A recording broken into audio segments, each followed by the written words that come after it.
আজকের এই রেসিপিটাকে অনেকে প্লাউ ভেবে ভুল করবেন না। হ্যাঁ, প্লাউ না, এটা এটা হচ্ছে খুদের ভাত। অনেকে আপনারা খুদের ভা বলেও জানেন। সো খুদের ভাতের সাথে আমার গরম গরম ডিমের ভাজি, আলুর ভর্তা এবং হচ্ছে শুটকির ভর্তা।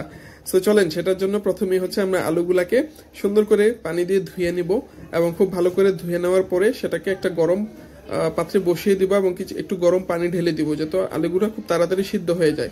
ঢেকে দিলাম। এখন খুদের চালগুলাকে খুব সুন্দর করে ধুয়ে নিতে হবে। এটা কিন্তু একেবারে গ্রামের পিওর খুদ, এটা দোকান থেকে কিনা না। সো এটার মধ্যে একটু বালু বেশি থাকে, সেই জন্য খুব ভালোভাবে 4-5 বার করে আমি এটাকে ধুয়ে নিলাম এবং যখন সাদা পানি বের হয়ে গেল তখন আমি রেখে দিলাম। এবং অপর প্রান্তে কিছু লইট্টা শুটকি আমি প্যানের মধ্যে নিয়ে টেলে নিচ্ছি। শুটকিটা আস্তে আস্তে যখন হয়ে যাচ্ছে তখন কিন্তু খুবই একটা গন্ধ আসছে, সেটাকে আপনারা খারাপ ভাবতে পারেন, বাট আমার কাছে ভালোই লাগে। এবং অপর একটি পাত্রে আমি হচ্ছে একটু তেল দিয়ে দিলাম। তেলের সাথে আমি একটু আদা কুচি কুচি করে নিয়েছিলাম, সেই আদাগুলাকে ঢেলে দিচ্ছি বা ভেজে নেওয়ার জন্য। তার সাথে পেঁয়াজ কুচিগুলাকে দিয়ে দিলাম। পেঁয়াজ কুচি এবং আদাটাকে খুব ভালোভাবে ভেজে নিচ্ছি। ভেজে নেওয়ার পরে এটার সাথে আমি একটু লবণ অ্যাড করে দিলাম। লবণ দেওয়ার পরে আমি 2 চামচ লবণ দিলাম। 2 চামচ লবণ দেওয়ার পরে আমি এর সাথে যেই চালগুলাকে ধুয়ে নিয়েছিলাম, খুদের চাল, সেই চালগুলাকে দিয়ে দিচ্ছি ভেজে নেওয়ার জন্য। আমি এই চালগুলাকে ততক্ষণ পর্যন্ত নাড়তে থাকবো যতক্ষণ পর্যন্ত এটা সুন্দর করে ভাজা না হয়ে যাবে। যখন ভাজা হয়ে যাবে এর সাথে আমি একটু চিলি ফ্লেক্স ঢেলে দিলাম, যেটা আমি করে নিয়েছিলাম আগেই। সেটা চিলি ফ্লেক্স দেওয়ার পরে চালটাকে আরেকবার আমি একটু মিক্স করে নিচ্ছি এবং খুব সুন্দর করে তেলের মধ্যে ভেজে নিচ্ছি। তেলের মধ্যে ভেজে নেওয়ার পরে এটার সাথেই আমি চাল নিয়েছিলাম 6 কাপ, সেজন্য আমি পানি দিয়ে দিচ্ছি 12 কাপ। তার মানে আপনি যতটুকু চাল দিবেন তার থেকে ডাবল কাপ পানি দিতে হবে।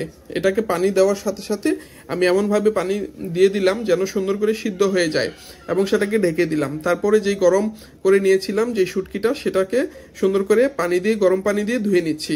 একবার ধুলে হবে না, তাই আমি আবারও ধুয়ে নিচ্ছি সুন্দর করে, যেন পানির সাথে কোনো ময়লা না থাকে।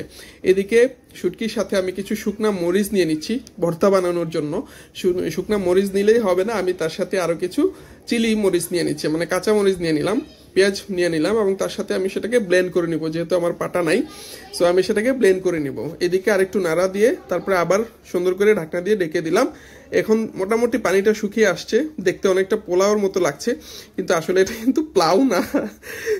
তারপরে আবার ডেকে দিলাম। এখন যে আলুগুলা সিদ্ধ করে নিয়েছিলাম সেই আলুগুলাকে খোসা ছাড়িয়ে নিচ্ছি। গরম ধোয়া উঠছে, খুব হাতে লাগছিল, তারপরেও ধুয়ে নিলাম। এখন আবার কিছু মরিচ টেলে নিব আলুর ভর্তা বানানোর জন্য।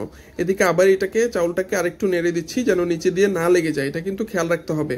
হ্যাঁ, আমি মরিচ আর লবণটাকে সুন্দর করে মেখে নিচ্ছি আলুর ভর্তা বানানোর জন্য। তার সাথে একটু পেঁয়াজ দিয়ে দিলাম। পেঁয়াজগুলাকে একসাথে মাখিয়ে নিচ্ছি যেন ভর্তাটা খুব সুস্বাদু হয়। এটাই কিন্তু অনেক সুস্বাদু বানিয়ে দিবে ভর্তাটাকে। এখন আলুগুলাকে দিয়ে আমি সুন্দর করে মেখে নিচ্ছি।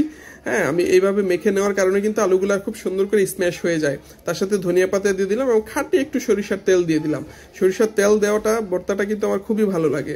এইদিকে আমি আরেকটা ডিম ভেজে নেওয়ার জন্য এখানে পেঁয়াজ, কাঁচামরিচ আর হচ্ছে ধনিয়া পাতা দিয়ে পেঁয়াজটাকে ডিমটাকে খুব সুন্দর করে মিক্স করে নিচ্ছি যেন ভাজাটা একটু ফুলা ফুলা হয়।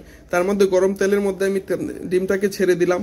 খুব সুন্দর করে ভাজি করার জন্য আমি ডিমটাকে ভালো করে ভেজে নিচ্ছি। অপর পাশটা ভাজা হয়ে যাওয়ার পরে আমি সেটাকে উল্টিয়ে দিলাম।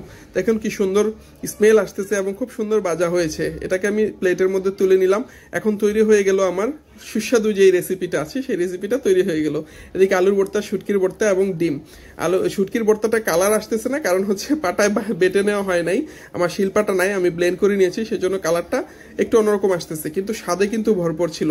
হ্যাঁ, আপনারা আমার রিয়াকশনটা দেখে বুঝতে পারতেছেন অত্যধিক ভালো ছিল। এটা আমার one of my favourite recipe, যেটা আমি কিছুদিন পরে পরে না খেলে আমার ভালোই লাগে না। দেখুন আমি মোটামুটি ভালো করে খেয়ে নিচ্ছি, 1 প্লেট অলরেডি খেয়ে নিয়েছি। হ্যাঁ, তারপরে কিন্তু আমি সেটা দিয়ে আরো 2-3 প্লেট ভাত, এই খুদের ভাতটা কিন্তু খেয়ে নিয়েছি। আপনারা দেখতে পাবেন যে দেখেন, আর খুদের ভাতের মধ্যে নিচের যেই চরচড়িটা থাকে সেটা কিন্তু আরো ভালো লাগে। এটা আশা করি অনেকেরই খুব ফেভারিট একটা ডিশ, কিন্তু সবাই খেতে পারে না সব সময়। গ্রামের মানুষ একটু বেশি খায় আমার মতো। সো এই রেসিপিটা কার কার ভালো লাগে আমাকে একটু জানাবেন। Thank you. আজকের মতো আসসালামু আলাইকুম।